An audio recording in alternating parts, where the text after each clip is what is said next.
ಮಕ್ಕಳೇ, ಇಂದಿನ ತರಗತಿಯಲ್ಲಿ ನಾವು ಮ್ಯಾಗ್ನೆಟ್ ಅಥವಾ ಕಾಂತದ ಗುಣಗಳನ್ನ ನೋಡ್ತಾ ಹೋಗೋಣ.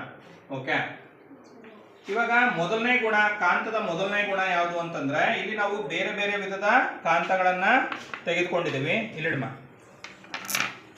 ಮೊದಲನೇದು ಇದು ಯಾವ್ದಿದು? ದಂಡಕಾಂತ. ಇದು ಸ್ತಂಭಾಕೃತಿಯ ಕಾಂತ. ಇದು ಮ್ಯಾಗ್ನೆಟಿಕ್ ನೀಡಲ್, ಹೌದಲ್ಲಪ್ಪ? ದಿಕ್ಸೂಚಿ ಅಂತ ಕರಿತೀವಿ ಕನ್ನಡದಲ್ಲಿ. ಓಕೆ, ಹಳೆ ಕಾಲದಲ್ಲಿ ಯಾರು ಬಳಸ್ತಾ ಇದ್ರು? ನಾವಿಕರು. ಯಾರು? ನಾವಿಕರು. ಹಡಗನ್ನ ಓಡಿಸ್ತಾರಲ್ಲ, ಚಲಾವಣೆ ಮಾಡುವಂತ ನಾವಿಕರು ಬಳಸ್ತಾ ಇದ್ರು, ಹೌದಲ್ವಾ? ರೈಟ್. ಈಗ ಕಾಂತದ ಗುಣಗಳು ಅಂತ ತೆಗೆದುಕೊಂಡಾಗ ಪ್ರಮುಖವಾಗಿ ಅವುಗಳಲ್ಲಿರುವಂತ 3 ರಿಂದ 4 ಗುಣಗಳನ್ನ ನೋಡೋಣ. ಮೊದಲನೇದಾಗಿ, ಪ್ರತಿ ಕಾಂತಕ್ಕೆ ಎಷ್ಟು ಧ್ರುವಗಳಿರುತ್ತೆ? 2 ಧ್ರುವಗಳು. ಯಾವ್ದು? ದಕ್ಷಿಣ ಧ್ರುವ, ಮತ್ತೊಂದು ಉತ್ತರ ಧ್ರುವ. ಯಾವುದೇ ಕಾಂತ ಅಂತ ತೆಗೆದುಕೊಂಡಾಗ 2 ಧ್ರುವಗಳು, ಒಂದು ದಕ್ಷಿಣ ಧ್ರುವ, ಮತ್ತೊಂದು ಉತ್ತರ ಧ್ರುವ.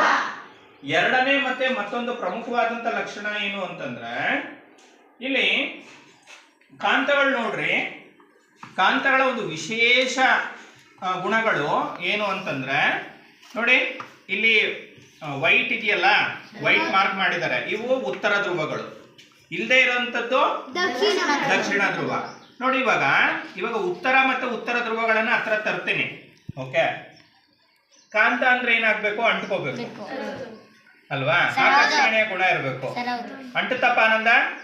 ಅಂದ್ರೆ ಅವೆರಡು ಸೇರ್ಕೊಳ್ತವ? ಇಲ್ಲ. ಸೇರ್ಕೋತಲ್ಲ? ಸೇರ್ಕೊಳ್ತಾ? ಯಾಕೆ? ಇವು ಯಾವ ಧ್ರುವಗಳು? ಇವು ಸಜಾತೀಯ ಧ್ರುವಗಳು. ಯಾವ ಧ್ರುವಗಳು? ಸಜಾತೀಯ ಧ್ರುವಗಳು.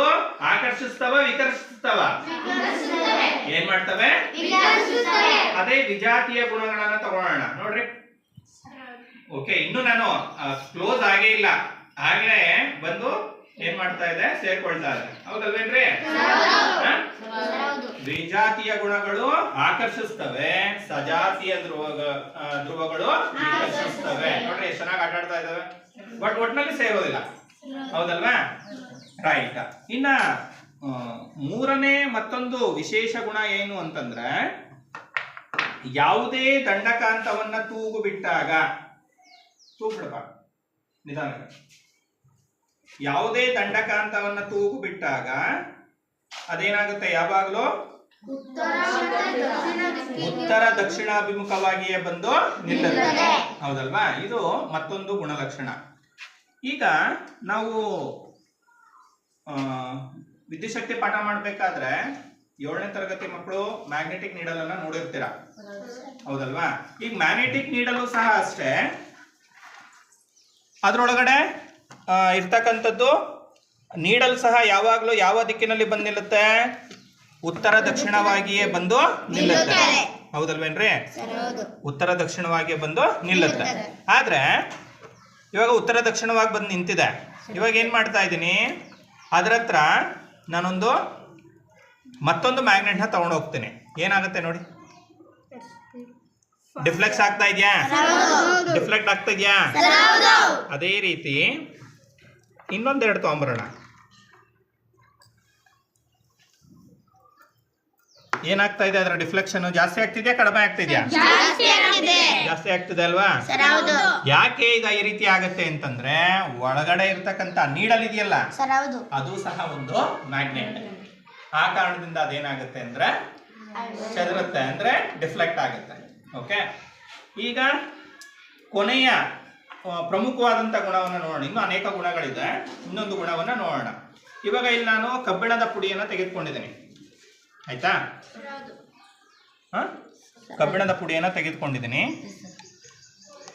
ಎಲ್ಲ ಕಡೆನೂ ಸಹ ಕಾಂತಕ್ಕೆ ಆಕರ್ಷಣೀಯ ಗುಣ ಕಾಂತದ ಎಲ್ಲಾ ಭಾಗಗಳಲ್ಲೂ ಒಂದೇ ಆಗಿರುತ್ತಾ? ಇಲ್ಲ. ಇಲ್ವಾ? ಎಲ್ಲಿ ಜಾಸ್ತಿ ಇರುತ್ತೆ? ಹೆಂಗ್ ಗೊತ್ತು ನಿಮ್ಗೆ? ಹೆಂಗ್ ಗೊತ್ತು? ಚಿತ್ರದಲ್ಲಿ ನೋಡಿದಿರಾ? ಗೊತ್ತು. ಅದನ್ನ ನೋಡೋಣ. ಈಗ ನೋಡಿ, ಕಾಂತವನ್ನು ಅದರಲ್ಲಿ ನಾನು ಹೊರಳಾಡಿಸ್ತಾ ಇದ್ದೀನಿ. ನಾನೇನು ಮಾಡಿಲ್ಲಪ್ಪ, ಬೇಕಾದ್ರೆ ನೀವು ಅದನ್ನು ಮುದ್ರು ಬಿಡ್ಬೋದು. ಹಾಂ, ಈಗ ನೋಡಿ ಎಲ್ಲಿ ಜಾಸ್ತಿ ಇದೆ? ತುದಿಗಳಲ್ಲಿ ಜಾಸ್ತಿ ಇದೆ. ಓಕೆ, ಮಧ್ಯಭಾಗದಲ್ಲಿ ಇದೆಯಾ ಇಲ್ವಾ? ಇದೆ, ಆದ್ರೆ ಹೆಚ್ಚಾಗಿ ಇಲ್ಲ. ಓಕೆ, ತುದಿಗಳಲ್ಲಿ ಆಕರ್ಷಣೀಯ ಗುಣ ಜಾಸ್ತಿ ಇರುತ್ತೆ, ಮಧ್ಯದ ಭಾಗದಲ್ಲಿ ಕಡಿಮೆ ಇರುತ್ತೆ. ಇದು ಕಾಂತದ ಕೆಲವೊಂದು ಪ್ರಮುಖ ಗುಣ ಲಕ್ಷಣಗಳು.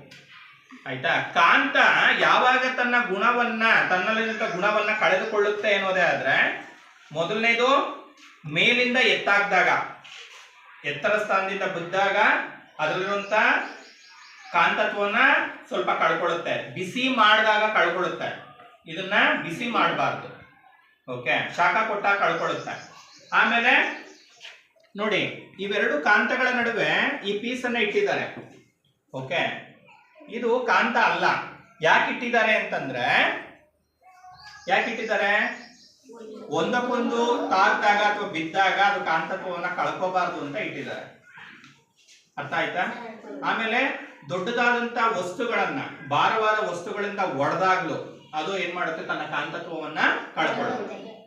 ಓಕೆ, ಇದಿಷ್ಟು ಕಾಂತದ ಗುಣಲಕ್ಷಣಗಳು. ಅರ್ಥ ಆಯ್ತಾ ಮಕ್ಕಳ? Okay, thank you.